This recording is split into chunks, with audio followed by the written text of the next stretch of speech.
They beat her for limping and threw her in quick mud until the Comanche dove in and said, "You live." Not like this. Texas borderlands, summer 1877. The sun hammered down on the cracked earth like a smith's anvil, relentless and without mercy. The air shimmered with heat, turning the horizon into a wavering line between earth and sky. Dust devils spun lazily across the flatlands, carrying with them the scent of sage and something darker, something rotten. This was the kind of heat that made men mean and desperate, the kind that stripped away pretense and left only survival. The Texas borderlands in summer were unforgiving, a place where weakness was a death sentence and compassion a luxury few could afford. Julia Carver had learned to walk quietly. Her right foot dragged slightly, twisted inward from a childhood fever that had left the bones bent and the muscles weak. She had learned to hide the limp when she could, to step carefully, to avoid drawing attention. But on a wagon train full of strangers heading west, there was no hiding. Not from the sun, not from the dust, and not from the cruelty of men who saw weakness as an invitation. Every step she took was measured, calculated, an attempt to prove she was worth the space she occupied. But no amount of care could change what they saw when they looked at her. The wagon master was a thick-necked man named Horace Bellamy, with a face like tanned leather and eyes that never seemed to blink. He ran the train with an iron fist, demanding speed, demanding efficiency. Anyone who slowed the pace, anyone who caused trouble, became a problem. And problems, he said often, had to be dealt with. His voice carried across the camp each morning like a preacher's sermon, but there was no salvation in his words, only judgment. He measured people by their usefulness, and Julia had long since fallen short of his standards. Julia had tried. She had walked beside the wagon when her feet could bear it, had ridden in the back when they could not. She had mended clothes, cooked meals, done everything asked of her. But it was never enough. The other travelers whispered. They said she was bad luck. They said her limp would bring misfortune, that God had marked her for a reason. And Bellamy, who listened to whispers the way a wolf listens to the wind, began to look at her differently. His gaze lingered too long, his jaw tightened when she moved too slowly. She could feel his patience wearing thin like a rope fraying under too much weight. It started with small cruelties. A shove when she was too slow to climb down from the wagon.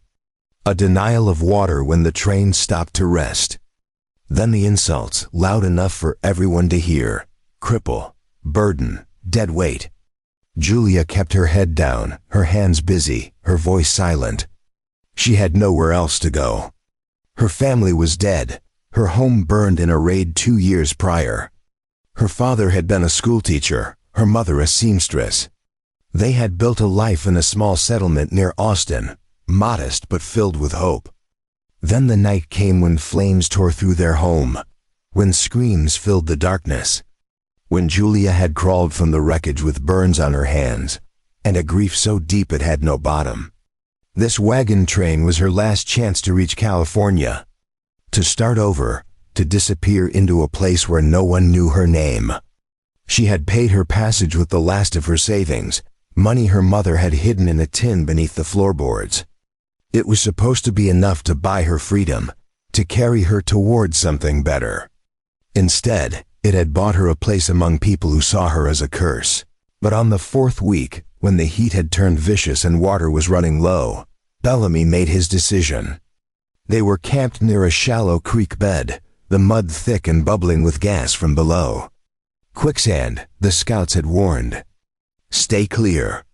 The earth here was treacherous, pockets of wet silt that could swallow a horse whole. But Bellamy had other plans. He had been watching Julia for days, his expression growing darker with each passing mile. And on that morning when the sun rose red and angry, he decided her time had run out. He dragged her from the wagon just after dawn, his fingers digging into her arm like claws. Julia stumbled, her bad leg giving out beneath her. She fell hard into the dirt, tasting blood where her lips split against her teeth. The other travelers gathered, some watching with pity, others with cold indifference. No one moved to help. A woman named Sarah turned her face away, clutching her shawl tighter. A man named Dutch spat into the dust and crossed his arms. They had made their choice long before this moment.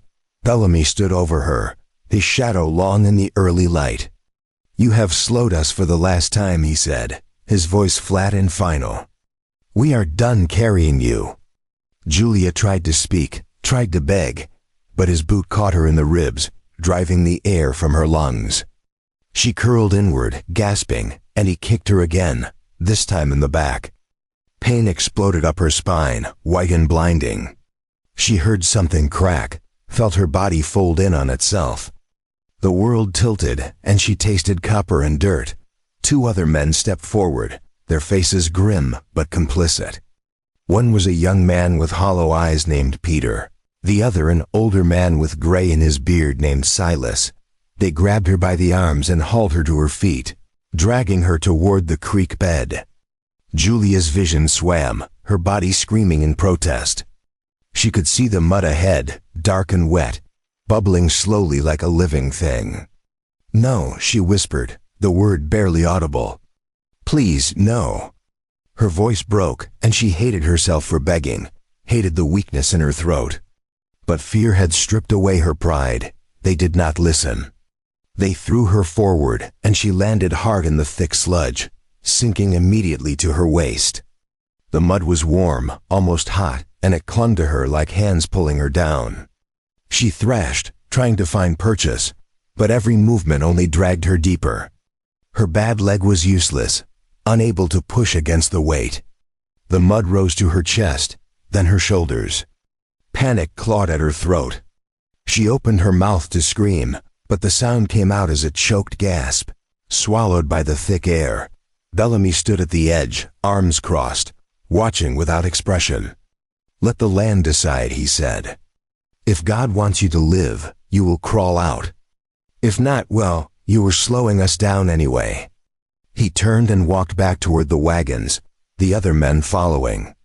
The camp began to pack up, the sounds of harnesses and wheels filling the air. No one looked back.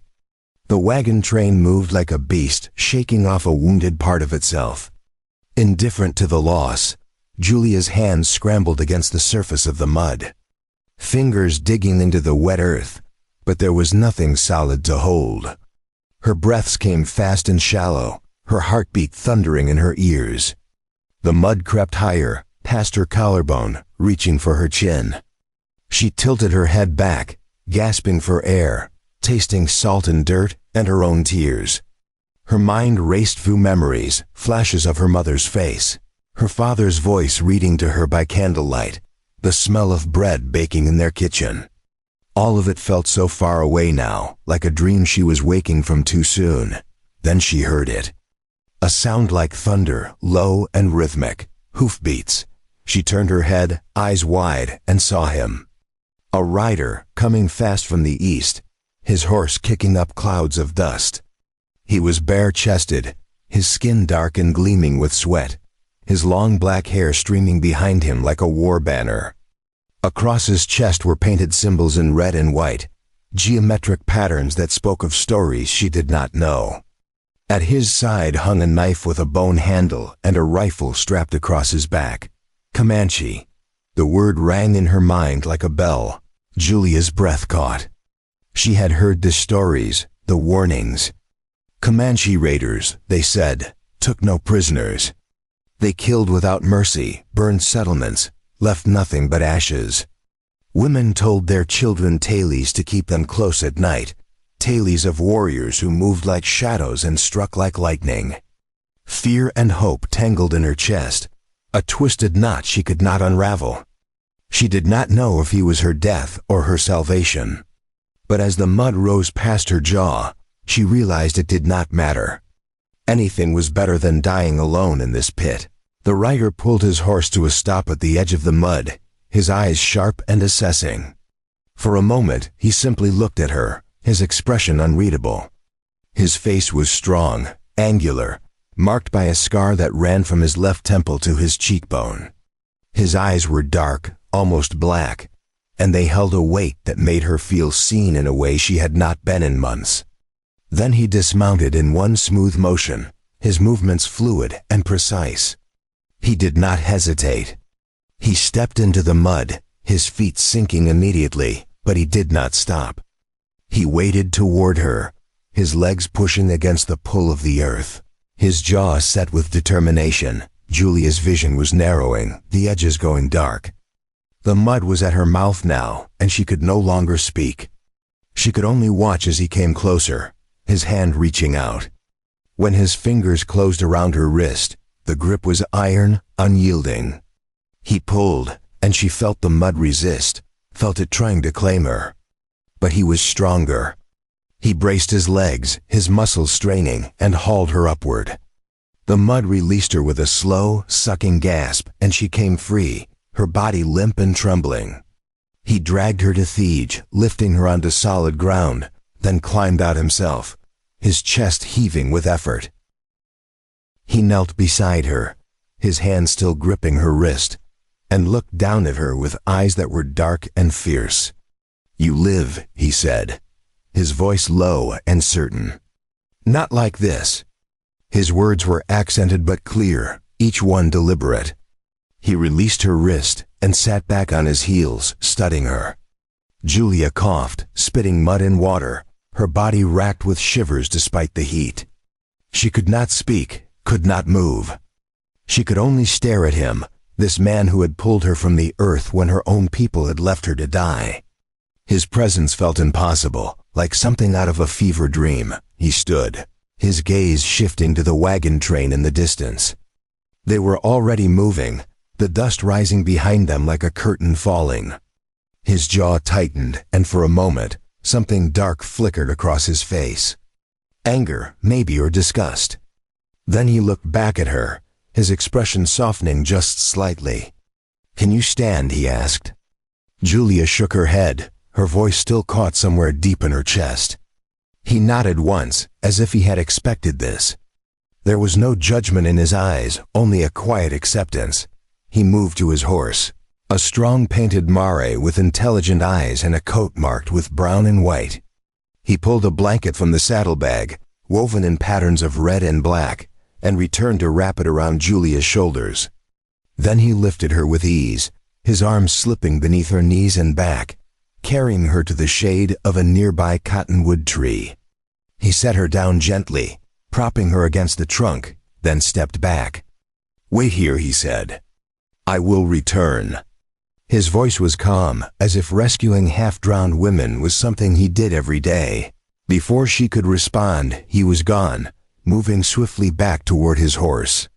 He mounted and rode off toward the creek, disappearing beyond the ridge. Julia sat alone, the blanket heavy around her, her body aching and her mind spinning. She did not understand. She did not know why he had saved her. But as the sun climbed higher and the heat pressed down, she realized something with startling clarity. For the first time in weeks, she was not afraid. The panic that had gripped her for so long had loosened, replaced by something fragile but real. Hope. Time passed slowly. The shadows shifted, the air grew hotter, and Julia drifted in and out of consciousness. She dreamed of water, of cool streams running over smooth stones. She dreamed of her mother's hands braiding her hair, of her father's laughter echoing through their small house. When she woke again, he was there, kneeling beside her with a water skin in his hand. He held it to her lips, and she drank, the water cool and sweet. "Slowly," he said. "Too much will make you sick." She nodded, taking small sips, her throat raw and burning. He sat back, watching her with that same steady gaze. "What is your name?" he asked. She hesitated, then whispered, Julia Carver." He nodded. "I am Firewalker." His voice carried weight, as if the name itself was a story. Julia looked at him, at the scars that lined his arms, at the paint on his chest, at the quiet strength in his posture. "Why did you save me?" she asked, her voice barely audible. The question hung between them, fragile and desperate. Firewalker was silent for a long moment. Then he said, "I saw them throw you. I saw them leave you to die." His eyes darkened. That is not the way of a people with honor.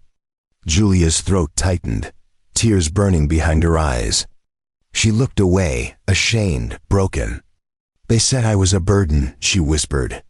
"They said I slowed them down." Her voice cracked, and she hated the weakness in it, hated that she still cared what those people thought. Firewalker's expression hardened. "They are cowards." He leaned forward, his gaze holding hers. "You are not a burden. You are alive. And as long as you breathe, you have worth." The words struck her like a blow, unexpected and fierce. She had not heard such words in so long, had not believed them possible. She looked at him, this stranger, this Comanche warrior, and saw something she had not seen in any man's eyes for years. Respect, not pity. Not tolerance, but genuine respect. He stood, offering his hand. "Come, we will go to my camp. You will rest. You will heal." Julia stared at his hand, her mind racing.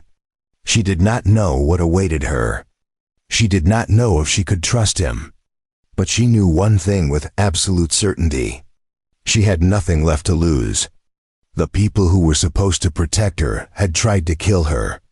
This man, this warrior from a people she had been taught to fear, had saved her life. She reached up, her fingers trembling, and placed her hand in his. His grip was warm and steady, and he pulled her to her feet with care. Her bad leg buckled, and he caught her before she fell, his arm supporting her weight. "Lean on me," he said simply. And so she did. He guided her slowly toward his horse, each step measured and patient. When they reached the mare, he lifted Julia onto the saddle with surprising gentleness, then swung up behind her. His arm wrapped around her waist, holding her secure. They rode east, away from the wagon train, away from the creek bed and the quicksand that had nearly claimed her. The sun beat down, but the wind picked up, carrying with it the scent of wild grass and distant water. Julia leaned back against Firewalker's chest, her body exhausted, her mind still reeling. She did not know where he was taking her. She did not know what would happen next. But for the first time since she had left the ashes of her home, she felt something other than despair. As they crested a low hill, she saw it in the distance. A camp, small but sturdy, nestled in a grove of mesquite trees. Several hide lodges stood in a circle, smoke rising from cook fires. Horses grazed nearby, and she could see figures moving between the structures. Firewalker's people. Julia's heart quickened, fear mixing with curiosity. She had never been this close to a Comanche camp before. Everything she had been told said she should be terrified. But Firewalker's arm around her was steady, his breathing calm. He did not speak, but his presence was a reassurance she clung to. As they approached, several people emerged from the lodges. An older woman with silver streaks in her long hair stepped forward, her eyes sharp and assessing.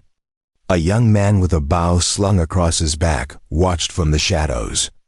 Children peeked out from behind their mothers, wide-eyed and silent. Firewalker brought the horse to a stop and dismounted, then reached up to help Julia down. She slid from the saddle, her legs barely holding her weight. The older woman approached, speaking rapidly in a language Julia did not understand. Firewalker responded, his tone firm but respectful. The woman's eyes moved to Julia, studying her with an intensity that made Julia want to shrink away. But she held the woman's gaze, refusing to look weak. After a long moment, the woman nodded and turned, gesturing for them to follow. Firewalker guided Julia toward one of the lodges, his hand steady on her arm. Inside, the air was cooler, the light dim and gentle. Woven mats covered the ground, and a small fire pit sat in the center. The woman motioned for Julia to sit, and she did, her body sinking gratefully onto the soft surface. Firewalker knelt beside her, speaking quietly to the woman, who nodded and left the lodge. Julia looked at him, her voice hoarse. "What happens now?" Firewalker met her eyes. Now you rest. Now you heal. And when you are strong again, you decide what comes next. Julia's breath hitched. She had not expected kindness. She had not expected choice. Tears welled in her eyes, and this time she did not fight them. They spilled down her cheeks, hot and silent. Firewalker did not look away. He simply sat with her, his presence solid and unwavering. As the shadows lengthened and the camp settled into evening, the lodge was dim and cool, a welcome reprieve from the brutal heat outside.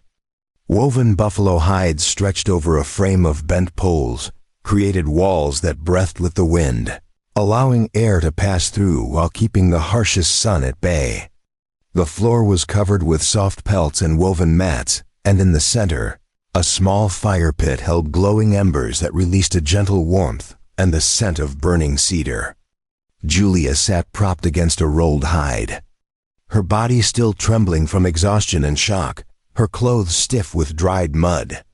The older woman returned carrying a clay bowl filled with water and several bundles wrapped in cloth. She knelt beside Julia with movements that spoke of decades of practiced care, her weathered hands steady and sure. She did not smile, but her eyes held no hostility, only a sharp assessment that seemed to measure Julia's spirit rather than her weakness. Firewalker spoke to her in their language, his tone respectful. And the woman nodded before turning her full attention to Julia. She unwrapped one of the bundles, revealing strips of clean leather and what appeared to be dried plants. Without speaking, she gestured for Julia to extend her arms. Julia hesitated, then obeyed, watching as the woman began to clean the cuts and scrapes that covered her skin. The water was cool and tinged with something that smelled of herbs, sharp but not unpleasant. The woman worked with efficient gentleness, wiping away the dirt and blood, her fingers probing for injuries with the skill of someone who had tended many wounds. Firewalker stood near the entrance, his arms crossed, watching but not interfering. Julia caught his eye, and he gave a small nod, as if to say she was safe here. The woman finished cleaning Julia's arms and moved to her legs, carefully cutting away the torn and muddy fabric of her skirt. When she reached Julia's twisted foot, her hands paused. She looked up at Julia, her expression unreadable, then continued her work with the same care she had shown before. There was no disgust, no judgment, only the quiet determination of someone focused on healing. When she was finished, the woman wrapped Julia's worst cuts with strips of soft leather, securing them with knots that would not slip.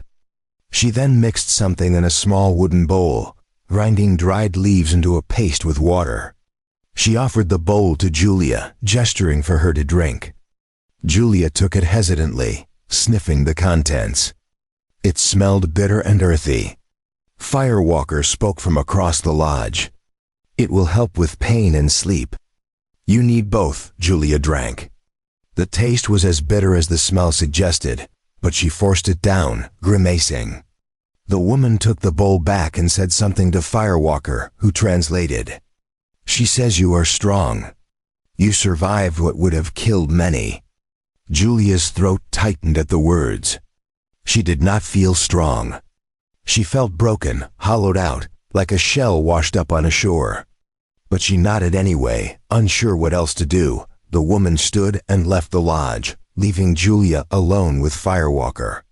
The silence stretched between them, not uncomfortable but heavy with unspoken questions. Finally, Julia found her voice. "Why are you doing this? You do not know me. You owe me nothing." Firewalker moved closer, settling onto the ground across from her with his legs crossed. His posture was relaxed, but his eyes remained alert, always watching, always aware. "I told you," he said. "What they did was without honor. But there is more." He paused, as if weighing his words carefully. "My people have been hunted, driven from our lands, our children taken to schools where they are beaten for speaking our language. We know what it is to be cast aside, to be seen as less than human. When I saw them throw you into that mud, I saw something I have seen too many times. Cruelty born from fear and ignorance. Julia looked down at her hands, still trembling slightly. I thought Comanche were the ones who attacked settlements, who took captives. She said the words carefully, not wanting to offend but needing to understand. Firewalker's expression did not change, but something flickered in his eyes. We have fought, yes. We have raided and killed. But we fight to protect what is ours, to keep our people free. The soldiers and settlers, they take our land, kill our buffalo, break treaties made in words they do not honor. What would you have us do? Lie down and wait for death? Julia had no answer. She had grown up hearing only one side of the story, tales of savage Indians and brave pioneers taming a wild land. But sitting here in this lodge, seeing the care with which she had been treated, hearing the pain in Firewalker's voice, she realized how narrow her understanding had been. I do not know, she said quietly. I only know that what happened to me was wrong. And you stopped it. That is more than my own people did. Firewalker nodded slowly. We are not so different, you and I both cast out by those who should have protected us. Both forced to survive in a world that does not want us. Julia met his gaze, and for a moment, she saw past the warrior, past the painted symbols and the scars, to the man beneath. A man who carried his own wounds, his own losses.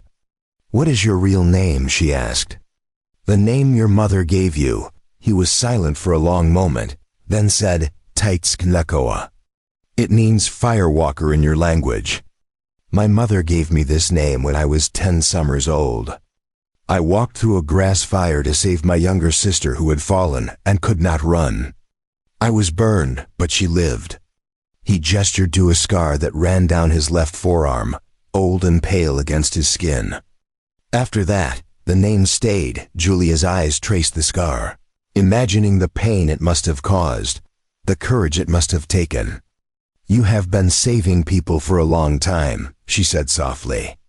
Firewalker shrugged. I do what must be done. Nothing more. But his tone suggested there was more to the story. Layers of loss and sacrifice he did not speak aloud. The medicine the woman had given her began to take effect. Julia felt a heaviness settling into her limbs, a warmth spreading through her chest. Her eyelids grew heavy. Firewalker noticed and stood. Sleep now. You are safe here.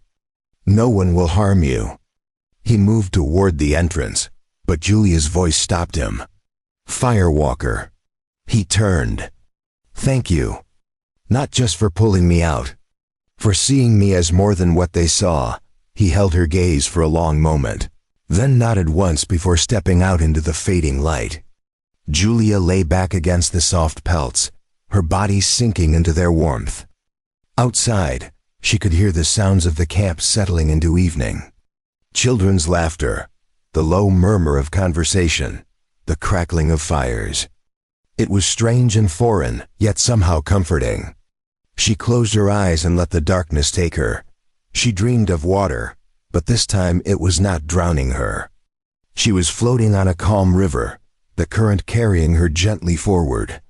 Above her, the sky was wide and blue, and she felt no fear, no pain, only a deep and abiding peace. When she woke, the lodge was filled with soft morning light filtering through the hide walls. She was covered with a thick fur blanket that had not been there before. And beside her sat a wooden bowl filled with something that smelled rich and savory. Julia sat up slowly, her body protesting every movement. Her muscles ached, her ribs were tender, and her leg throbbed with a dull, persistent pain. But she was alive. She reached for the bowl and found it contained a thick stew made with meat, roots, and herbs. She ate slowly, savoring each bite, realizing she had not had a proper meal in days. The warmth of the food spread through her, chasing away the lingering cold that had settled in her bones. The entrance flap lifted, and the older woman entered carrying fresh clothing.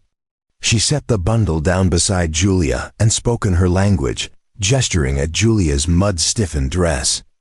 Julia understood. She needed to change, to shed the remnants of yesterday's horror. The woman left, giving her privacy, and Julia struggled out of her ruined clothes. Her body was a map of bruises, purple and yellow blooms across her ribs and back. She touched them gingerly, wincing, then reached for the new clothing. It was a simple dress made of soft deerskin, decorated with small beads along the neckline and sleeves. It fit loosely, comfortable and practical. Julia ran her fingers over the beadwork, marveling at the craftsmanship. Whoever had made this had taken time and care, stitching each bead with precision. She felt a strange gratitude, not just for the dress, but for the gesture it represented. Acceptance, perhaps, or at least the willingness to see her as human. When she emerged from the lodge, the camp was fully awake. Women worked at cook fires, stirring pots and tending to children. Before we jump back in, tell us where you're tuning in from, and if this story touches you, make sure you're subscribed, because tomorrow I've saved something extra special for you. Men checked weapons and tended to horses. The sun was bright but not yet brutal, and a light breeze carried the scent of smoke and grass. Julia stood uncertain, aware that every eye in the camp was on her. She was an outsider here, a white woman among Comanche, and she did not know what was expected of her. Firewalker appeared from between two lodges, moving with that same quiet confidence she had noticed before. He approached and stopped a few feet away, his eyes taking in her new clothing. "It suits you," he said. Julia felt her cheeks warm. "Thank you. For everything." Firewalker gestured toward the center of the camp. "Come, I will show you where we are." He led her through the camp, pointing out different lodges and explaining their purposes. "This is where the council meets. That lodge belongs to Yellow Hawk, our elder. He is wise and his word carries much weight. Over there, the women prepare hides and make clothing. They are the backbone of our people." As they walked, Julia noticed that while people watched her, few showed open hostility. Some nodded to Firewalker, others simply returned to their work. Children stared with wide eyes, whispering to each other. They reached the edge of the camp where the land opened into a wide plain dotted with mesquite and cottonwood. In the distance, a herd of horses grazed, their coats gleaming in the morning sun. Firewalker stopped and turned to face her. "You must understand something, Julia Carver. You are not a prisoner here. You are free to leave whenever you wish. But if you stay, you will work. Everyone contributes. No one is carried who can walk." Julia straightened, despite the pain it caused. "I can work. I am not afraid of hard work." Firewalker studied her, then nodded. "Good. The woman who tended you is called Soaring Bird. She is my mother's sister. She will teach you what you need to know." Julia's eyes widened. "Your aunt?" Firewalker's expression softened slightly. "Yes. She lost her daughter 2 winters ago to sickness. Since then, she has been alone. Perhaps you can help each other." The words settled over Julia like a blanket. She had lost her family. Soaring Bird had lost her daughter. Firewalker had risked himself to save a stranger. They were all carrying grief, all trying to survive in a world that seemed determined to break them. Maybe that was enough. Maybe shared pain could be the foundation for something stronger. Over the following days, Julia began to find her place in the camp. Soaring Bird taught her how to prepare hides, scraping away flesh and fat with sharp stones, then stretching and drying them in the sun. It was hard work, and Julia's hands blistered and bled, but she did not complain. She learned to cook over an open fire, to grind corn into meal, to weave grass into baskets. Her Comanche was limited to a few words, but Soaring Bird was patient, repeating phrases until Julia could mimic the sounds.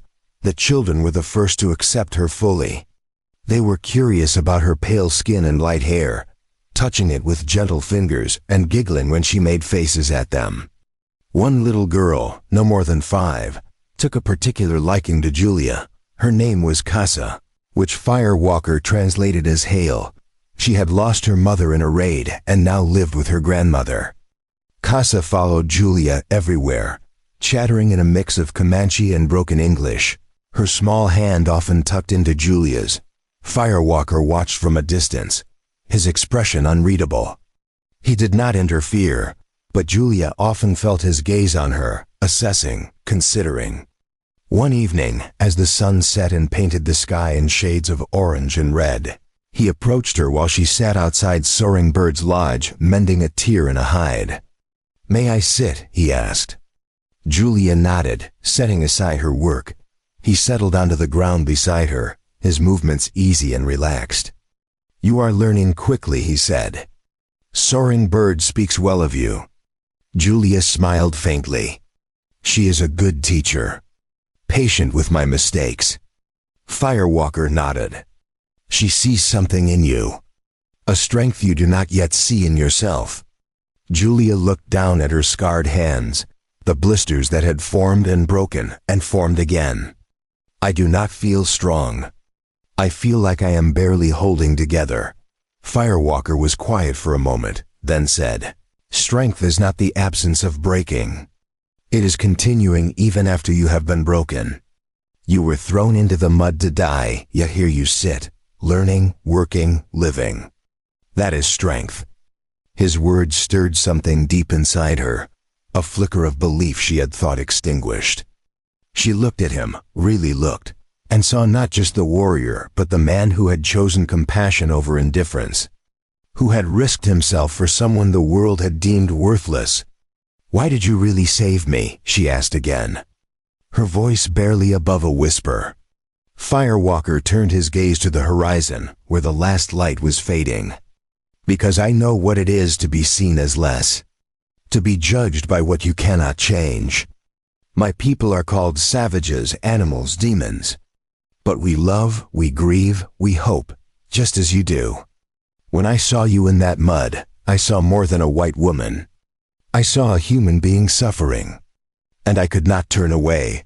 Julia's eyes burned with tears she refused to let fall. "No one has ever said anything like that to me. No one has ever looked at me and seen past this." She gestured to her twisted leg. "They see the limp and decide I am weak, broken, unworthy. But you see something else." Firewalker met her gaze, his eyes dark and intense. "I see someone who survives. Someone who does not give up, even when the world tells her she should. That is worth more than any perfect body." The moment hung between them, fragile and profound. Then Firewalker stood, offering his hand. "Come, there's something I want to show you." Julia took his hand, letting him pull her to her feet. He led her through the camp and out onto the plain, where the stars were beginning to appear in the darkening sky. They walked in silence until they reached a small rise that overlooked the land in every direction. Firewalker stopped and pointed upward. "My people believe the stars are the spirits of those who have gone before us, watching over us, guiding us. When I am lost, I come here and look up. It reminds me that I am not alone, that I am part of something larger." Julia tilted her head back, gazing at the vast expanse of glittering lights. It was beautiful, humbling, a reminder of how small she was in the grand scheme of things, yet also how connected. "Do you think they are watching?" she asked softly. "Your ancestors." Firewalker nodded. "I believe they are. And I believe they led me to you that day. Not by chance, but by purpose." Julia turned to look at him, her heart pounding. What purpose? He met her gaze, and in his eyes, she saw something she had not expected. Hope, perhaps to remind us both that we are not alone. That even in the darkest moments, there is light if we are willing to see it. Julia's breath caught. She wanted to believe him, wanted to believe that her suffering had meaning, that she had been saved for a reason. Standing here under the stars with this man who had shown her more kindness than anyone in her life, she felt something shift inside her. A wall beginning to crumble, a door opening to a possibility she had never dared to imagine. They stood together on that rise, the wind whispering through the grass, the stars burning overhead. And for the first time since the fire that had taken her family, Julia Carver felt like she might be home. 3 weeks had passed since Firewalker pulled Julia from the quicksand, and the camp had settled into a rhythm that included her presence. The initial curiosity had faded into acceptance, though Julia knew she was still being watched, still being measured. She woke each morning before dawn, helping Soaring Bird prepare the first meal, grinding corn and tending the fire. Her hands had grown calloused, her arms stronger, and though her legs still ached with every step, she moved with more confidence than she had in years. The work was constant, but purposeful. Unlike the wagon train where her efforts had been met with scorn, here every task mattered. When she tanned a hide properly, Soaring Bird praised her with a rare smile.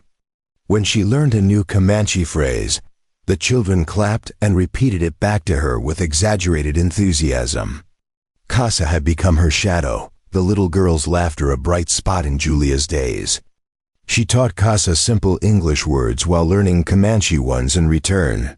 Their exchange is a bridge between two worlds. Firewalker had been gone for 5 days, riding north with a small hunting party. His absence left a hollow feeling in Julia's chest that surprised her with its intensity. She had grown accustomed to his presence, to the way he appeared at unexpected moments with quiet observations or offers of help. The camp felt different without him, less secure somehow, though the other warriors remained vigilant. Soaring Bird noticed Julia's distraction and said nothing, but her knowing glances spoke volumes. On the 6th morning, a rider appeared on the eastern horizon. The camp stirred with activity as people recognized the painted mare and its rider. Firewalker had returned. Julia's heart leapt before she could stop it, and she forced herself to continue working, scraping the hide with steady strokes, even as her eyes tracked his progress through the camp. He dismounted near the center, speaking with Yellow Hawk and several other men. His face was streaked with dust, his shoulders tight with tension. Something was wrong. The meeting lasted an hour. Julia worked nearby, close enough to see but not to hear. The men's expressions grew darker as Firewalker spoke, his hands gesturing sharply. Yellow Hawk's weathered face hardened into lines of anger and concern. When the council finally dispersed, Firewalker walked directly toward her. Julia set down her scraping tool and stood, ignoring the protest from her leg. "We need to talk," he said, his voice low and urgent. He glanced around, then gestured toward the edge of camp. Julia followed, her stomach knotting with apprehension. They walked beyond the lodges to a spot shaded by a cluster of mesquite trees. Firewalker turned to face her, and she saw the exhaustion in his eyes, the weight of whatever news he carried. "What happened?" she asked. Firewalker exhaled slowly. "While hunting, we came across tracks. Many horses shod, moving in formation. Soldiers." Julia's blood went cold. "How many?" "At least 30, maybe more. They are searching the area, setting up camps. And they are not alone." Julia waited, dreading what would come next. "There is a man with them. A civilian. He carries papers and shows them to anyone who will look." Papers with a description and a name. Julia's legs nearly gave out. She reached for the tree trunk to steady herself. "Bellamy." Firewalker nodded grimly. "He has convinced the army that you were taken by Comanche raiders, that we are holding you captive. He claims you are the daughter of a prominent family, that there is a reward for your return. It is all lies, but the soldiers believe him. Or they pretend to because it gives them an excuse to come into our territory." The world tilted. Julia pressed her hand to her mouth, fighting the urge to be sick. Why would he do this? Why not just leave me to die? Firewalker's jaw clenched. Men like him do not like to be defied. You survived when he wanted you dead. That is an insult to his power. And if he can profit from your return while also bringing soldiers down on my people, he wins twice. Julia's mind raced. This was her fault. Her presence had brought danger to people who had shown her nothing but kindness. "I have to leave," she said quickly. "I have to go before they find the camp. If I turn myself in, maybe they will leave you alone." Firewalker's hand shot out, gripping her arm firmly, but not painfully. "No, if you go back to him, he will kill you. He cannot let you live to tell the truth about what he did. And the soldiers will not stop hunting us simply because you surrender. They want any excuse to push us further from our lands. This is bigger than you or me." Julia's eyes filled with tears of frustration and fear. "Then what do we do? I cannot stay here and put everyone at risk." Firewalker released her arm, his expression softening slightly. "You are not putting us at risk.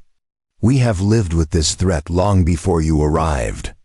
The soldiers have been circling for months, waiting for a reason to strike. Bellamy simply gave them the story they needed.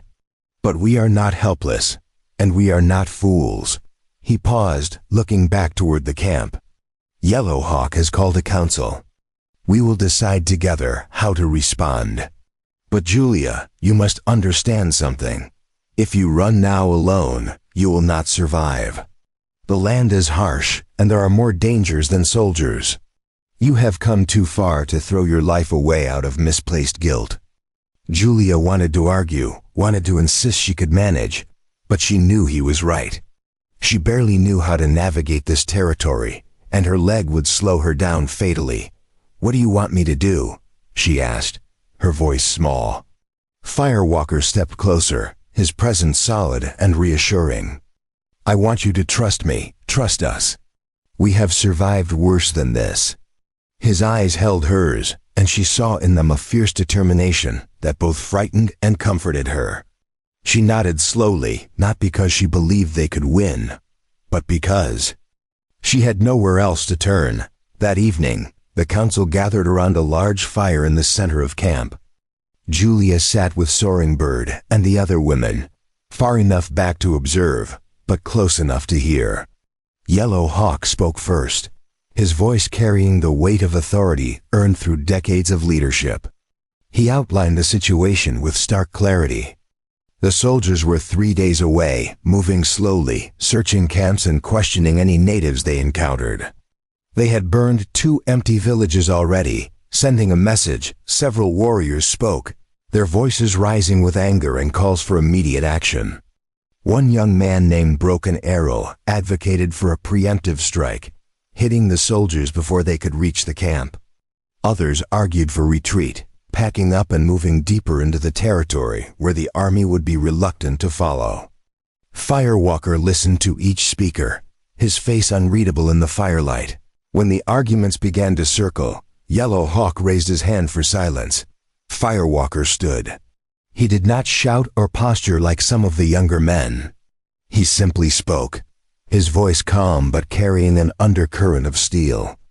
"We cannot win a direct fight with 30 soldiers. They have rifles, ammunition, and reinforcements within reach.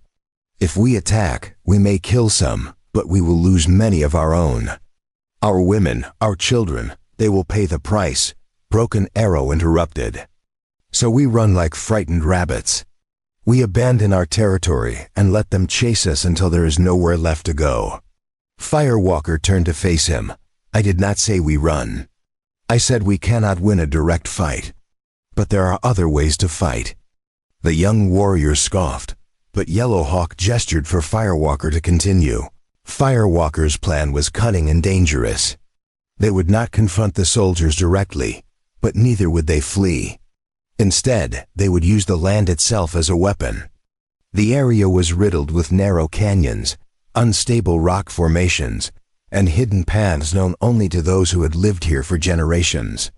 Firewalker proposed leading a small group to intercept the soldiers, not to attack but to mislead them, drawing them into terrain that would fracture their formation and slow their progress. Meanwhile, the camp would relocate to a more defensible position, one that could be abandoned quickly if needed. As for Bellamy, Firewalker's eyes hardened. He is the root of this problem. Without him, the soldiers have no story, no reason to pursue us so aggressively. If we remove him from the situation, the army will lose interest. They care about their orders, not about one woman who chose to stay with us." Broken Arrow grinned. "You mean kill him?" Firewalker shook his head. "I mean discredit him. Make it clear to the soldiers that his story is a lie, that he is using them for his own revenge." Yellow Hawk considered this, stroking his weathered chin. "It is risky. If it fails, we give them even more reason to attack. But if it succeeds, we may buy ourselves time and peace." He looked around the circle, meeting the eyes of each council member. "We will vote. Those who wish to follow Firewalker's plan, show your agreement." One by one, hands raised. Even Broken Arrow, though reluctantly, lifted his hand. The decision was made. After the council dispersed, Firewalker found Julia sitting outside Soaring Bird's lodge, staring into the darkness. He sat beside her without asking permission. "You heard," he said. She nodded. "It is dangerous. You could be killed." Firewalker shrugged. "Life is dangerous. Death finds us all eventually. What matters is how we live before it comes." Julia turned to look at him, her eyes searching his face. "Why do you care so much about me about this? You could have left me in that mud. You could have sent me away when I brought trouble." Firewalker was quiet for a long moment. "When I was younger," he began, "I had a brother. His name was Running Deer. He was strong, fast, a better warrior than I ever was. But he had a sickness in his lungs, something that made him cough blood. The elders said he would not live to see 20 summers. Our father was ashamed, said Running Deer was weak, that he brought dishonor. One winter, when the sickness grew worse, my father left him behind during a hunt, hoping the cold would finish what the sickness had started." Julia's breath caught. Firewalker continued, his voice steady but edged with old pain. "I went back for him. I carried him through a blizzard, nearly froze to death myself. When we returned to camp, my father struck me, called me a fool for risking myself for someone who's already dead. But Running Deer lived. He lived another 5 years. And in those years, he taught our children to make arrows, to read the stars, to sing the old songs. He gave more to our people in those 5 years than many warriors give in a lifetime." Firewalker turned to Julia, his eyes reflecting the firelight. "I saved him because he deserved to live, not because he was strong, but because he was human and his life had value. When I saw you in that mud, I saw Running Deer. I saw someone the world had decided was not worth saving.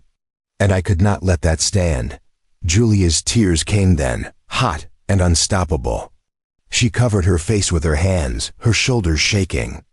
Firewalker did not try to comfort her with words. He simply placed his hand on her shoulder and let her cry. When she finally regained control, she wiped her face and looked at him. "What happened to Running Deer?" Firewalker's expression grew distant. "He died in a raid. Not from his sickness, but from a soldier's bullet while defending children who could not run fast enough. He died a warrior, on his feet, with purpose. That is all any of us can ask for." Julia nodded, understanding washing over her. Firewalker had saved her not out of pity, but out of a deep belief that every life had worth, that survival itself was an act of defiance against a world that tried to decide who deserved to exist. The next morning, preparations began in earnest. The women packed essential supplies, ready to move quickly if needed. Warriors checked weapons and scouted routes. Firewalker selected 4 men to accompany him on the mission to mislead the soldiers. Broken Arrow was among them, his earlier skepticism replaced by grim determination. Soaring Bird pulled Julia aside, pressing a small leather pouch into her hand. Inside were dried herbs and a small knife. "For protection," she said in halting English. "You strong. You survive." Julia embraced the older woman, feeling the frailty of her frame, but also the iron will that kept her upright. "Thank you," Julia whispered, "for everything." Soaring Bird patted her cheek, her eyes moist. "You daughter now, you family." The words broke something open in Julia's chest. a dam that had been holding back months of grief and loneliness. She nodded. Unable to speak, Firewalker approached, his weapon secured, his face painted with streaks of black and red. It was time. Julia walked with him to the edge of camp where the 5 horses waited. He swung onto his mare with practiced ease, then looked down at her. "We will return in 3 days. If we do not, Yellow Hawk will lead the camp to safety. You go with them. Do not try to be a hero." Julia managed a shaky smile. "That is rich coming from you." Firewalker's lips twitched in what might have been amusement. "Fair point." He grew serious again. "Julia, if something happens to me, I need you to know something. You have given me hope I thought I had lost. You reminded me why we fight, why we survive. Not out of hate, but out of love for what remains." Julia's throat tightened. "Come back," she said simply. "Come back and tell me that yourself." He held her gaze for a long moment, then nodded once before turning his horse eastward. The 5 riders disappeared into the morning haze, and Julia stood watching until they were nothing but shadows against the rising sun. Casa tugged on her dress, looking up with worried eyes. "Firewalker, come back." Julia knelt, pulling the little girl into a hug. "Yes," she said, forcing confidence into her voice. "He will come back." But as she turned back toward the camp, her heart heavy with fear and uncertainty, she could not shake the feeling that everything was about to change. The fragile peace she had found here, the sense of belonging that had begun to take root, all of it hung by a thread. And somewhere out there, Horace Bellamy was coming, bringing with him the full weight of the army and his own twisted need for control. Julia spent the next 2 days helping prepare for potential evacuation, but her mind was always elsewhere, tracking time, imagining scenarios, praying to a God she was not sure listened anymore.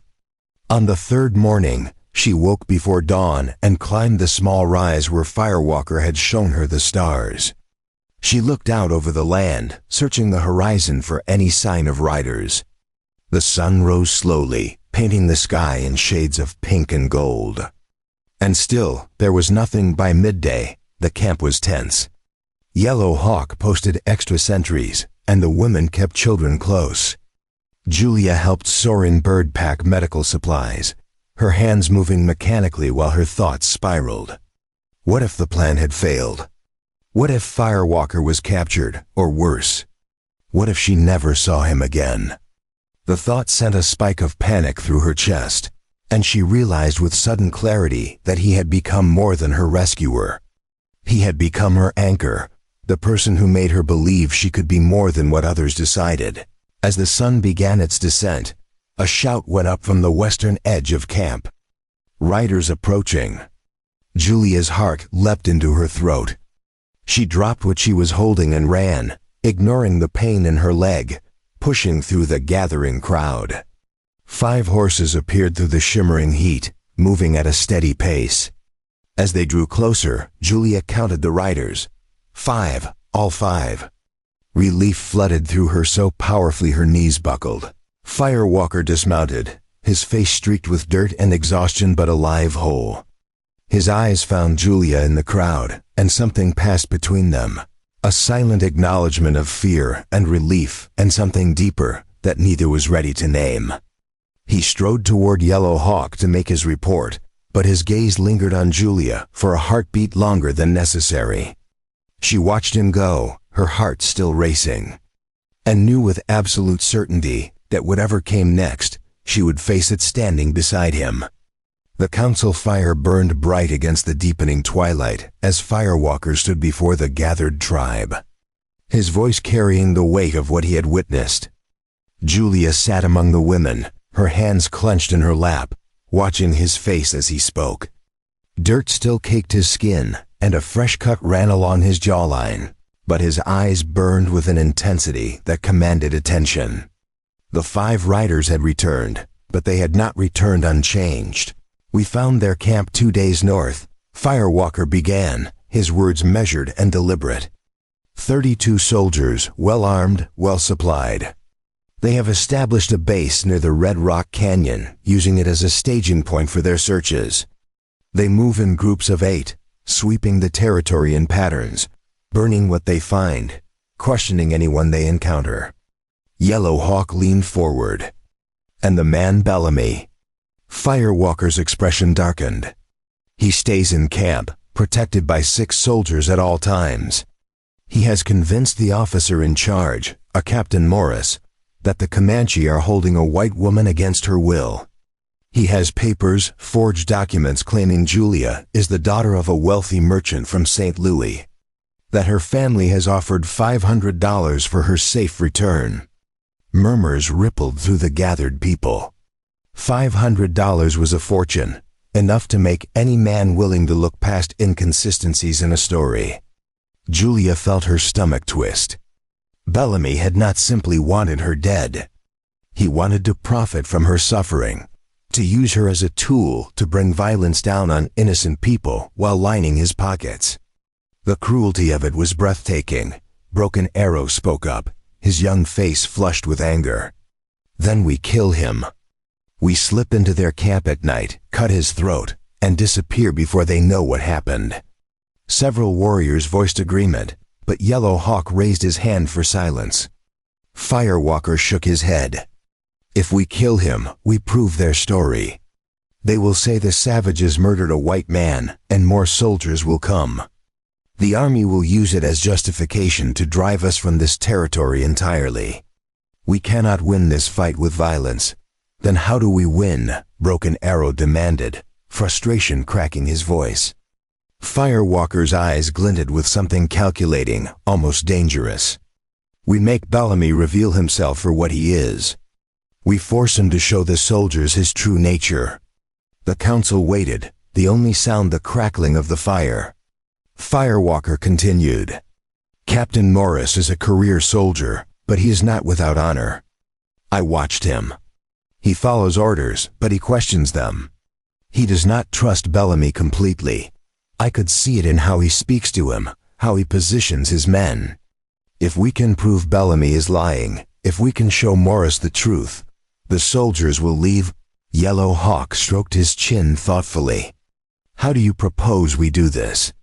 Firewalker turned his gaze to Julia, and she felt every eye in the camp follow. She swallowed hard, her mouth suddenly dry. We bring Julia to them, Firewalker said quietly. We let her speak. The camp erupted. Women gasped, warriors shouted objections, and Soaring Bird grabbed Julia's arm protectively. Firewalker raised his voice over the chaos. Listen to me. We do not surrender her. We arrange a meeting, neutral ground, under terms we control. Preparing and narrating this story took us a lot of time, so if you are enjoying it, subscribe to our channel. It means a lot to us now. Back to the story. Julia tells her story, shows them her injuries, explains what Bellamy did. She destroys his lies with truth. Julia's heart hammered against her ribs. The idea terrified her, but she understood the logic. Her testimony, her presence, could unravel Bellamy's carefully constructed fiction. But it also meant facing him again, standing before the man who had beaten her and left her to die. Yellow Hawk looked at Julia directly for the first time that evening. What do you say, Julia Carver? Will you do this? The question hung in the air, heavy with implications. Every person in the camp watched her, waiting. Julia stood on shaking legs, her twisted foot aching from the sudden movement. She looked around at the faces illuminated by firelight, these people who had taken her in when her own kind had cast her out. She thought of Soaring Bird's patient teaching, of Casa's innocent laughter, of Firewalker's steady presence. She thought of Running Deer, who had lived 5 more years because someone believed his life had value. She drew a breath and spoke, her voice stronger than she felt. I will do it. I will face him. I will tell the truth. Firewalker's expression remained impassive, but something flickered in his eyes. Respect, perhaps, or relief. Yellow Hawk nodded slowly. Then we prepare. Firewalker, you will arrange the meeting. Choose the location carefully. We need ground that favors retreat if this goes wrong. Choose warriors to accompany us, but not so many that the soldiers feel threatened. This must appear as an act of good faith, even though we trust nothing about it. The council continued late into the night, planning every detail. The meeting would take place in 3 days at a location called Standing Buffalo Ridge, a flat expanse with clear sightlines in all directions, impossible to ambush from either side. Firewalker would bring Julia, Yellowhawk, and 3 other warriors. They would request that Captain Morris bring no more than 6 soldiers, plus Bellamy. A translator would be present, though Firewalker's English was sufficient. The terms were clear. Julia would speak freely, without interruption, and afterward. The soldiers would leave peacefully regardless of their decision. When the meeting finally dispersed, Julia remained by the dying fire, her mind racing. She did not hear Firewalker approach until he sat beside her, his presence warm in the cooling night air. "You do not have to do this," he said quietly. "We can find another way." Julia shook her head. "No, this is the right thing. I brought this trouble here. I should be the one to end it." Firewalker's jaw tightened. "You did not bring this trouble. Bellamy did. Evil men like him create suffering wherever they go. You are not responsible for his actions." Julia turned to face him, and in the dim firelight, she saw the exhaustion etched into his features, the weight he carried for his people. "You have done so much for me," she said softly. "You saved my life, gave me a home, treated me with more kindness than anyone I have known.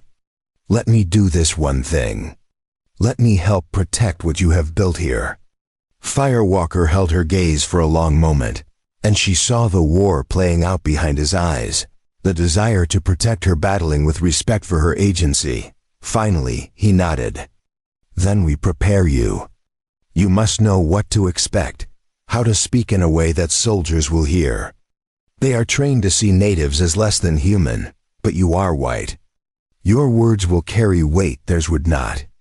It is unjust, but it is true. We must use every advantage we have." Over the next 2 days, Firewalker coached Julia on what to say and how to say it. He explained military hierarchy, how to address Captain Morris with the respect that would make him listen. He prepared her for Bellamy's likely responses, the lies he would tell, the ways he would try to twist her words. Soaring Bird worked on Julia's appearance, mending the dress she had arrived in, cleaning it as best she could, so the soldiers would see her as one of their own, rather than as someone who had gone native. It pained Julia to remove the deerskin dress she had grown comfortable in, but she understood the necessity. Perception mattered, and she needed the soldiers to see her as a victim of Comanche kindness, not a captive-turned-traitor. The night before the meeting, Julia could not sleep.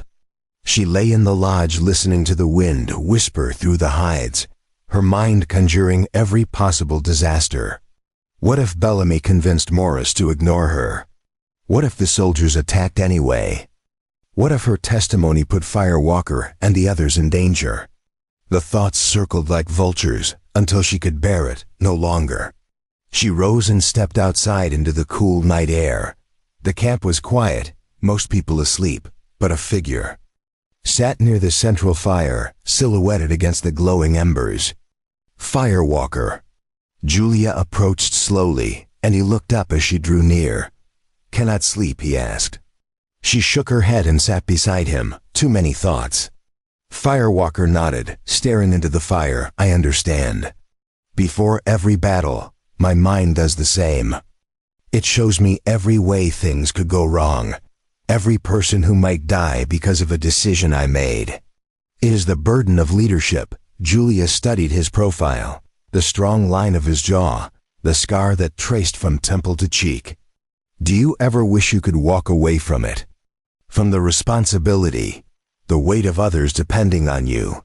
Firewalker was quiet for a moment, then said, "Every day. But wishing changes nothing. We do not choose the circumstances we are born into, only how we respond to them. I was born Comanche in a time when my people are being erased.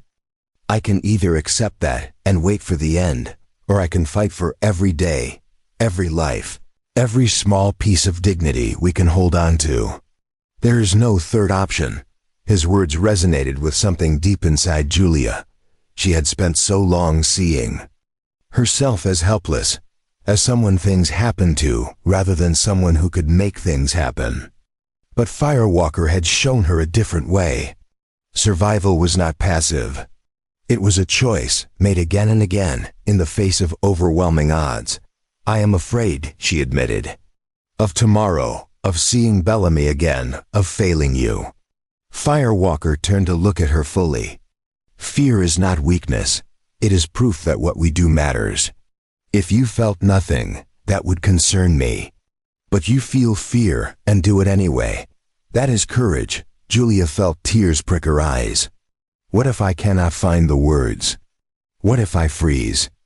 Firewalker reached out and took her hand, his calloused fingers wrapping around hers.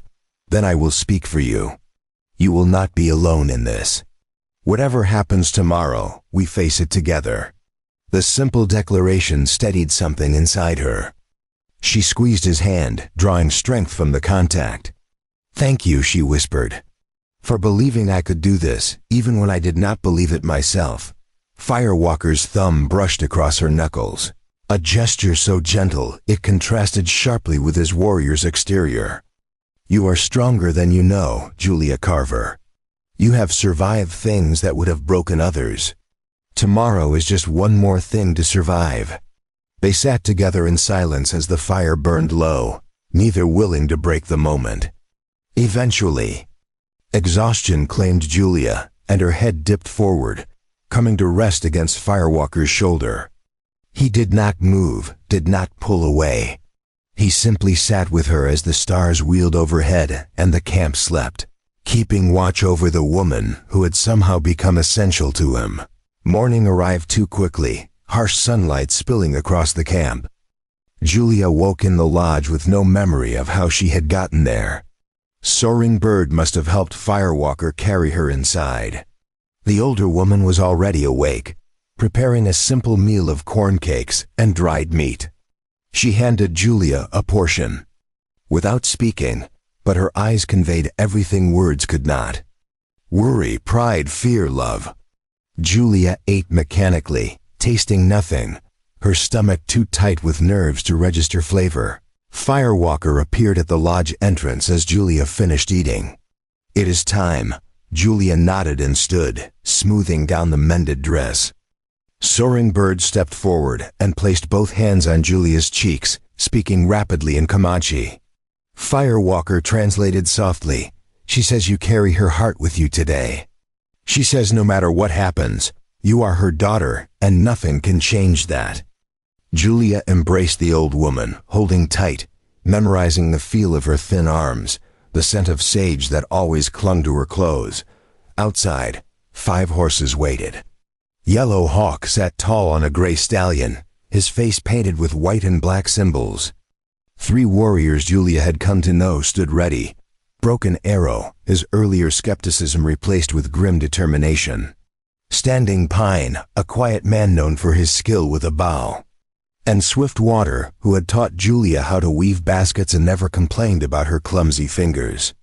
Firewalker helped Julia onto his painted mar, then swung up behind her, his arms steady around her waist. The ride to Standing Buffalo Ridge took most of the morning. They traveled in silence, each person lost in their own thoughts. The land gradually flattened, rolling hills giving way to the broad expanse Firewalker had described. It was perfect for a meeting, offering no cover for treachery, but also no advantage to either side. As they crested the final rise, Julia saw them. The soldiers, a tight formation of blue uniforms standing in stark contrast to the brown earth.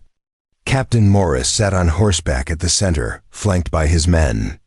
And there, slightly apart, was Horace Bellamy. Julia's breath caught, her entire body going rigid. Even at a distance, she recognized his thick frame, his heavy coat, the way. He stood with arms crossed as if the world owed him something. Firewalker felt her reaction and tightened his grip slightly. "Breathe," he murmured near her ear. "You are not the same woman he threw away. You are stronger now. Remember that." Julia forced air into her lungs and nodded, though her heart raced. Like a trapped bird, the two groups approached slowly, stopping about 20 yards apart.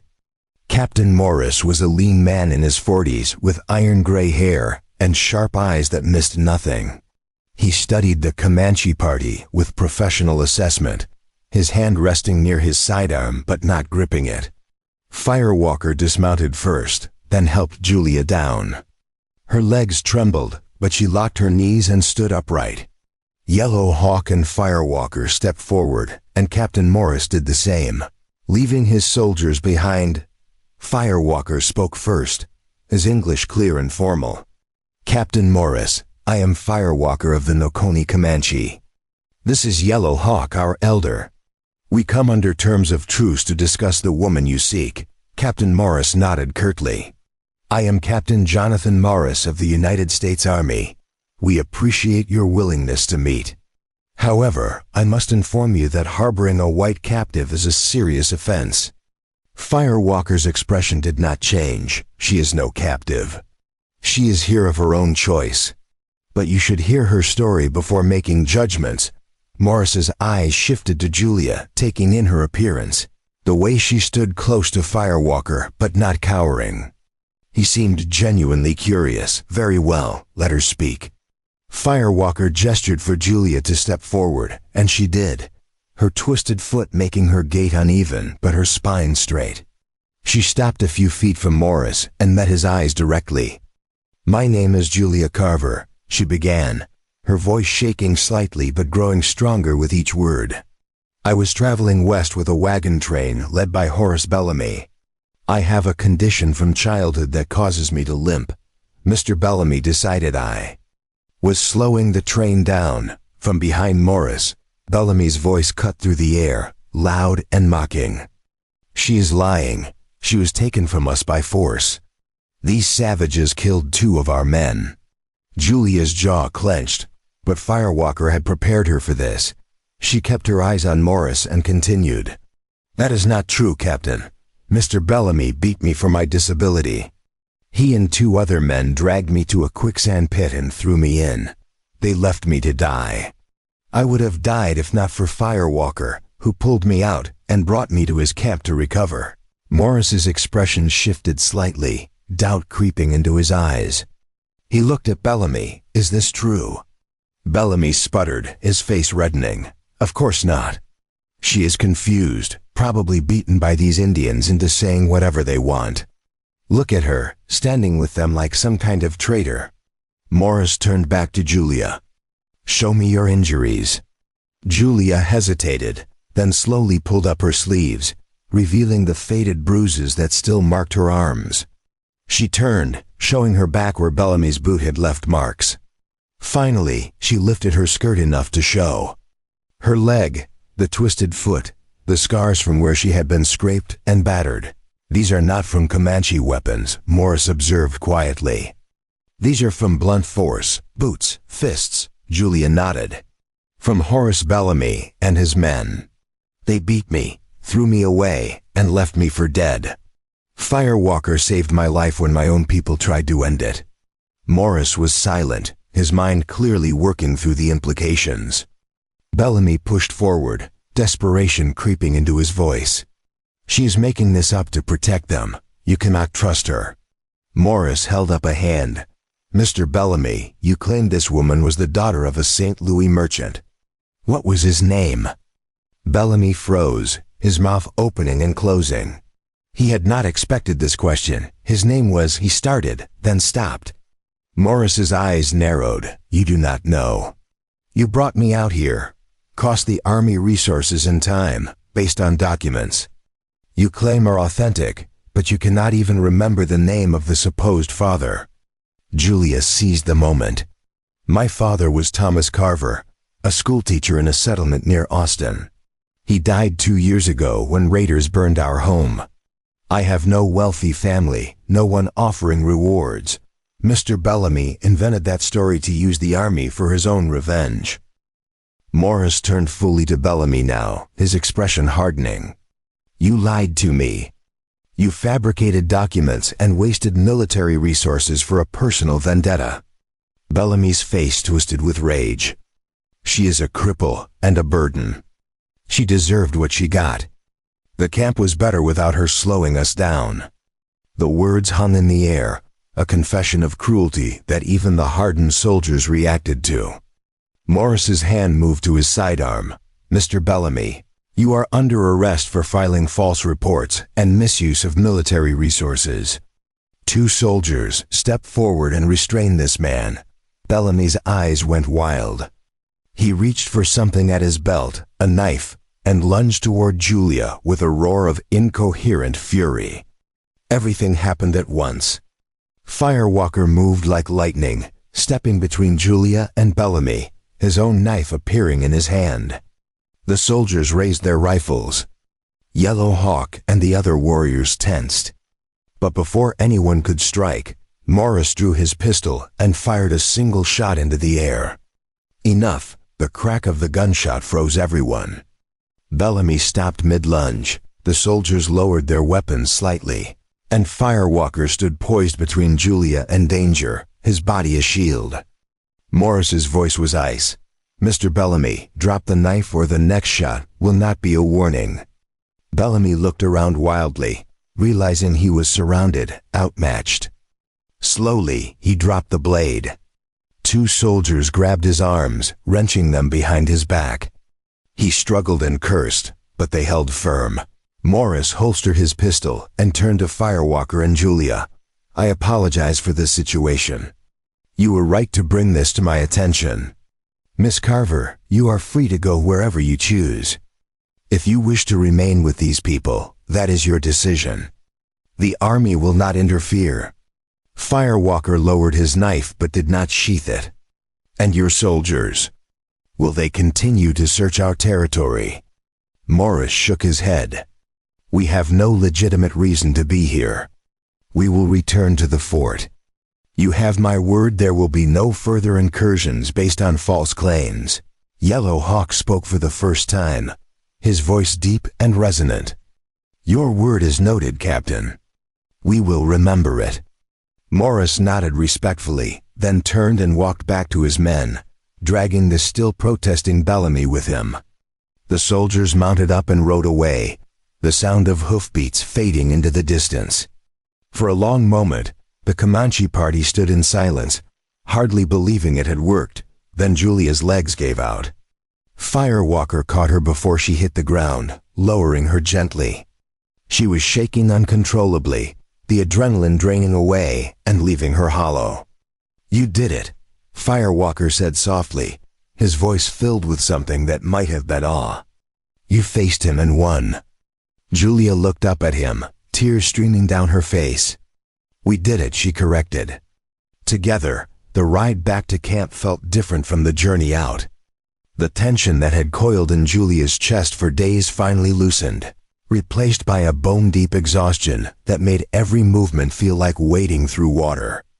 Firewalker kept his arm steady around her waist as they rode, his presence an anchor keeping her from drifting into the numbness that threatened to overwhelm her. The other warriors rode with visible relief, their shoulders no longer bunched with anticipation of violence. Though their eyes remained watchful as always, when the camp came into view, people emerged from lodges and gathered at the perimeter, waiting. News traveled fast in a community this size, carried by scouts who had watched from hidden positions. As the 5 riders approached, Soaring Bird pushed through the crowd, her weathered face creased with worry that transformed into joy when she saw Julia sitting upright. Casa broke free from her grandmother's grip and ran forward, her small legs pumping as fast as they could carry her. Firewalker brought the horse to a stop and dismounted, then lifted Julia down with careful hands. Her legs buckled the moment her feet touched ground, but he steadied her, supporting her weight without making her feel helpless. Casa crashed into Julia's legs, wrapping her small arms around them and burying her face in the fabric of Julia's dress. Julia, teacher, came back, the little girl said in a mixture of Comanche and English, her voice muffled. Julia stroked her hair with trembling fingers, overwhelmed by the simple truth that she had people who worried about her, who cared whether she returned. Soaring Bird approached more slowly, her eyes scanning Julia from head to toe, as if cataloging every injury, every sign of distress. When she was satisfied that Julia was physically intact, she pulled her into an embrace that smelled of smoke and sage and something indefinably comforting. The old woman spoke rapidly in Comanche, her words washing over Julia like a blessing. Firewalker translated quietly. She says you are braver than 10 warriors. She says your spirit burns bright and true. She says she is proud to call you daughter. Julia's composure finally cracked. She sagged against Soaring Bird, her body shaking with silent sobs that came from somewhere deep and primal. All the fear she had carried, all the terror of facing Bellamy, all the years of being told she was worthless and broken, it poured out of her in waves. Soaring Bird held her through it, rocking slightly, murmuring words Julia did not need to understand to feel their comfort. Around them, the camp watched in respectful silence, understanding that some moments were sacred. When Julia finally regained control, she pulled back and wiped her face with the back of her hand. I am sorry, she said hoarsely. Soaring Bird shook her head firmly and spoke directly to Julia in halting English. No sorry, you strong. You warrior now. The words settled into Julia's chest like stones building a foundation. She nodded, accepting them, letting them become part of how she saw herself. That evening, the camp gathered for a feast. Women prepared the best food they had, stretching supplies to create a meal worthy of celebration. Venison roasted over fires, corn cakes baked on hot stones, and precious dried berries were mixed with fat to create a sweet paste that children devoured with sticky fingers. Yellow Hawk presided over the gathering, his presence commanding respect even in moments of joy. When the food was distributed and people had begun to eat, he stood and raised his hand for attention. Today we achieved something rare, he began, his voice carrying across the assembled people. We faced those who would destroy us, and we won not with violence but with truth. Julia Carver stood before soldiers and spoke words that changed minds. Firewalker led us with wisdom that protected lives. This is how we survive, not by matching their brutality, but by proving our humanity cannot be erased. He turned to Julia, gesturing for her to stand. She did so reluctantly, aware of every eye upon her. You came to us broken, Yellow Hawk continued. Cast out by your own people, left to die in mud that would have swallowed you whole. But you did not stay broken. You learned our ways, worked beside our women, cared for our children. Today you risked yourself to protect us, though you owed us nothing. In doing this, you have earned a place among us not as a guest, but as one of our own. If you choose to stay, you will always have a home here. Julia's throat constricted with emotion. She looked around at the faces watching her, some she knew well, others she had only seen in passing. She saw acceptance in their eyes, not pity or tolerance, but genuine belonging. She thought about what Yellow Hawk had said about having a choice. For so long, circumstances had controlled her life, pushing her from one crisis to the next. But now, for the first time she could choose her path. She turned to Firewalker, who sat near the central fire, his expression unreadable in the dancing light. His eyes met hers, and in them she saw a question he would not voice, a hope he would not pressure her with. The choice was hers alone. Julia took a breath and spoke, her voice stronger than it had been in months. I came here expecting to die. Instead, I found people who showed me what it means to truly live. You gave me back my dignity when the world had stripped it away. You treated me as human when others saw me as disposable. If you will have me, I choose to stay. I choose to make this my home. The camp erupted in voices of approval. Women ululated, A high trilling sound that Julia had learned meant joy and celebration. Warriors stamped their feet in rhythm, creating a thunder that seemed to shake the earth. Children laughed and danced, caught up in the happiness of the adults. Soaring birds stood and embraced Julia again, tears streaming down her weathered cheeks.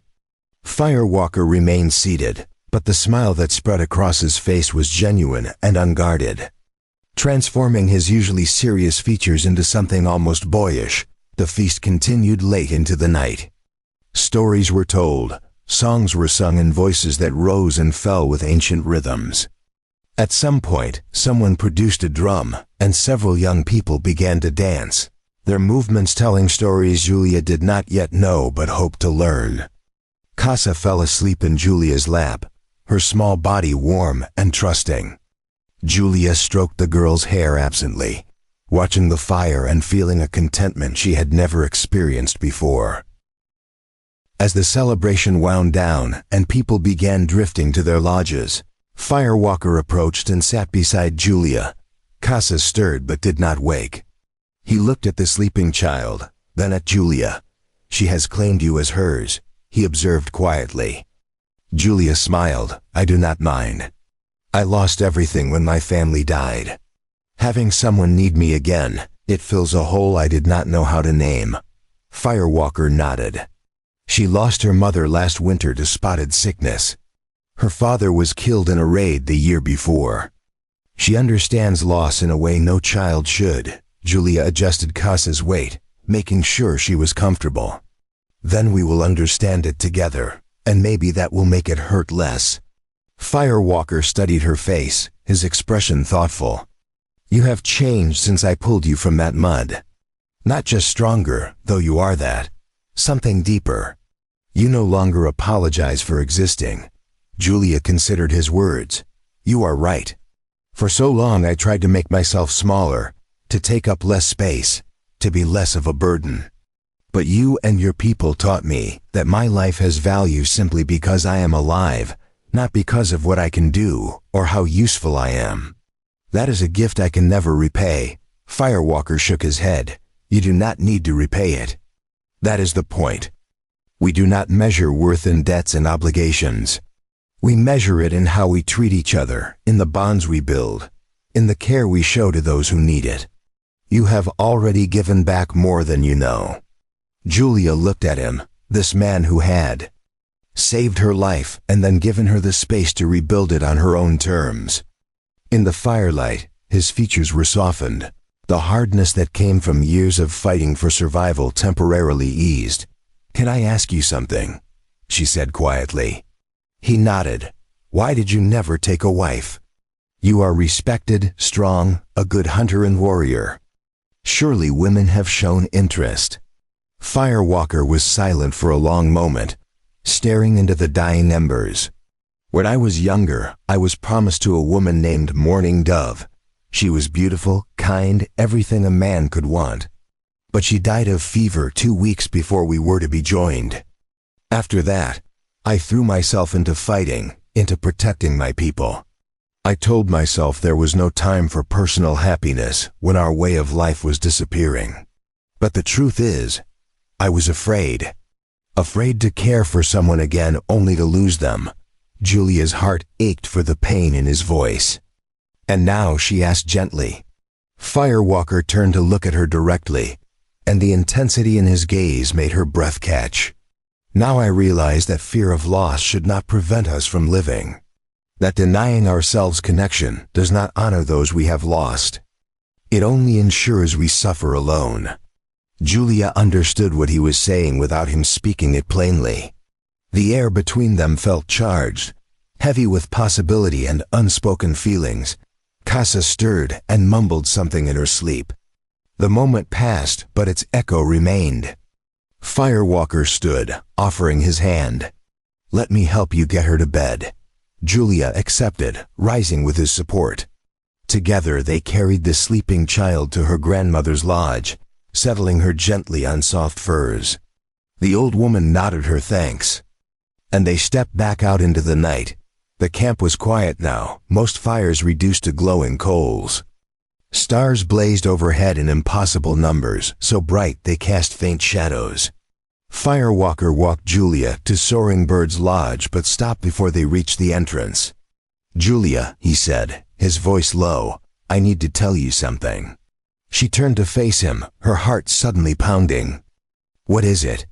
He seemed to struggle with the words, this man who always spoke with such certainty. "Since the day I pulled you from that mud, something has been growing in me. At first, I told myself it was just responsibility, the duty to protect someone I had saved.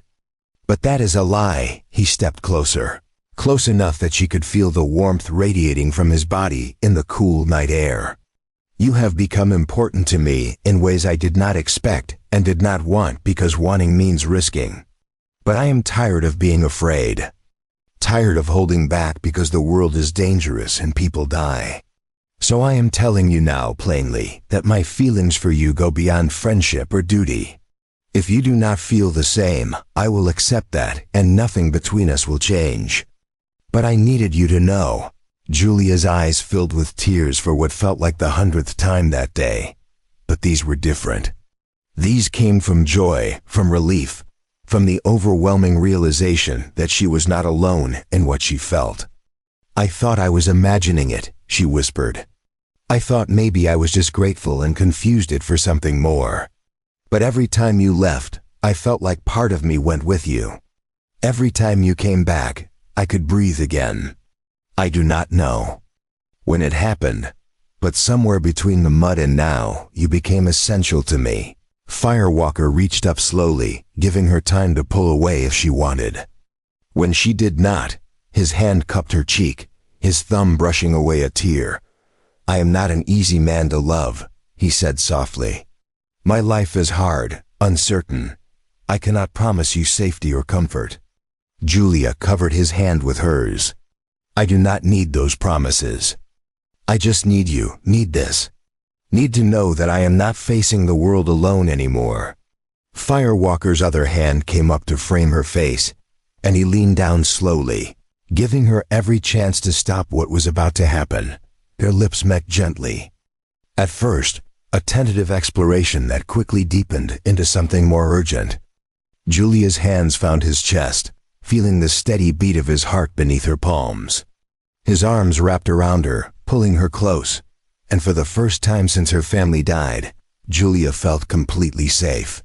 Not because she was being protected, but because she was being seen, being valued, being loved for exactly who she was. When they finally pulled apart, both breathing heavily, Firewalker rested his forehead against hers. "Stay with me tonight," he said quietly. "Not as duty or obligation, but because I do not want to let you go." Julia nodded, unable to form words. He took her hand and led her to his lodge, smaller than some, but comfortable, filled with the tools of his trade and the scent of leather and wood smoke. He built up the fire while she stood uncertainly near the entrance. "You can change your mind," he said, not looking at her. "I will not be angry or hurt. I just want you to be sure."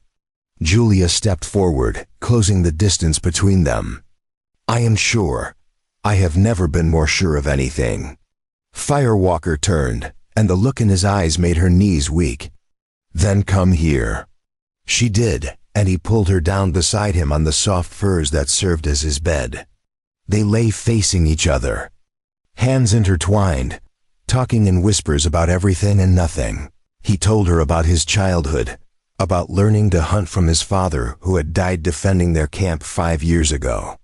She told him about her mother's garden, about the flowers she used to tend before the world burned. They spoke of dreams and fears, of hopes that felt foolish to voice but necessary to share. And when words finally failed, they communicated in touches, in kisses, in the ancient language of two people finding solace in each other. Morning came gently, sunlight filtering through the hide walls to paint everything in gold.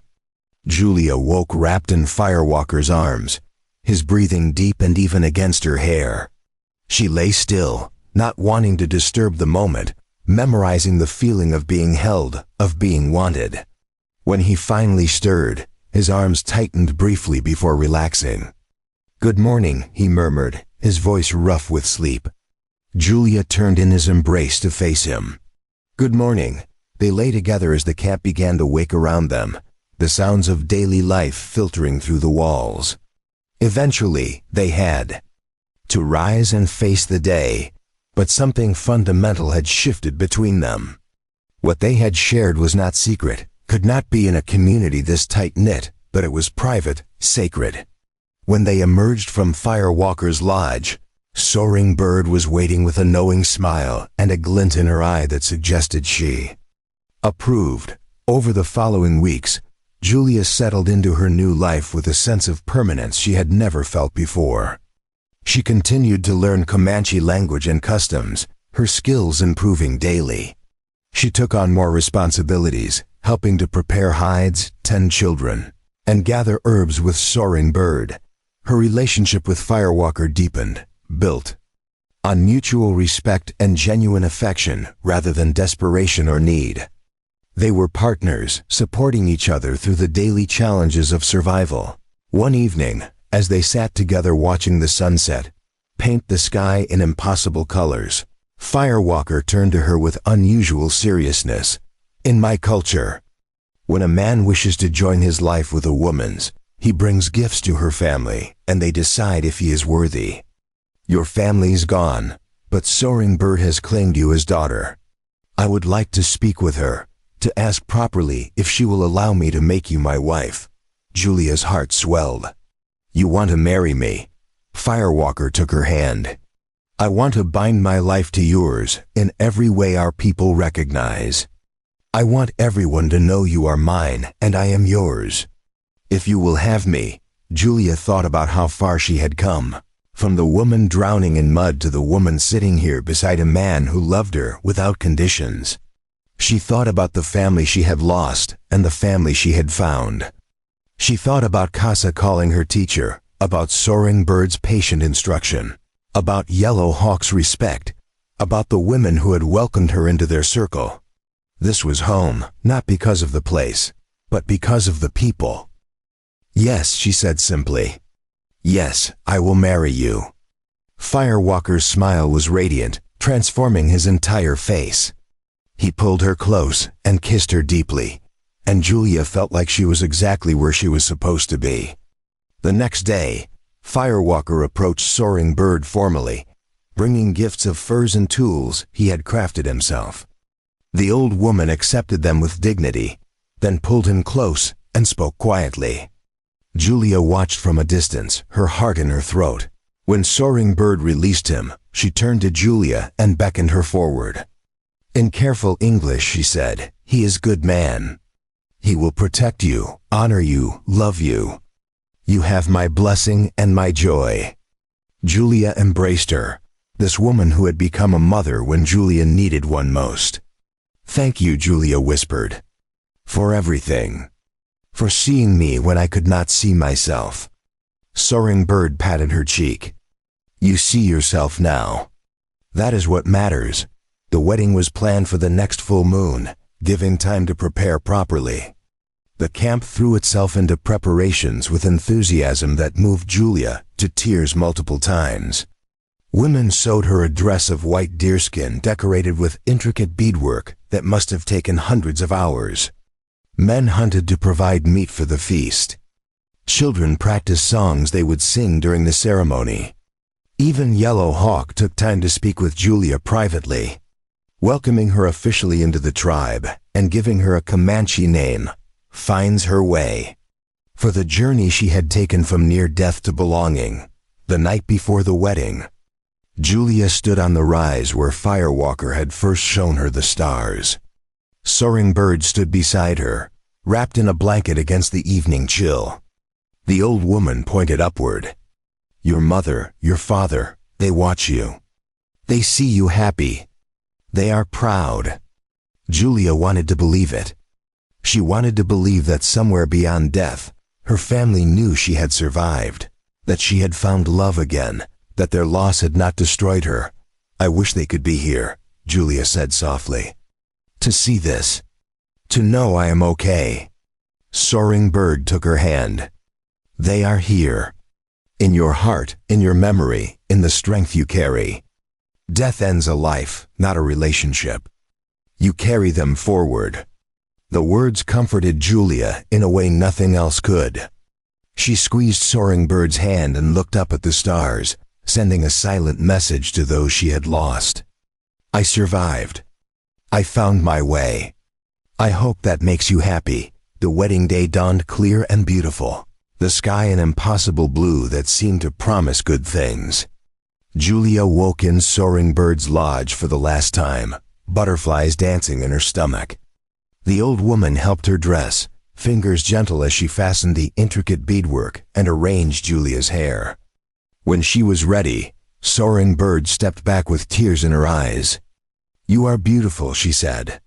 Like sunrise after long night, the ceremony took place at sunset. The entire camp gathered in a circle. Firewalker stood in the center, wearing his finest clothing, his face painted with symbols that represented protection and fidelity. Julia walked toward him slowly, her twisted foot steady on the earth, her head held high. When she reached him, he took her hands, and Yellowhawk began to speak, his voice carrying the weight of tradition and blessing.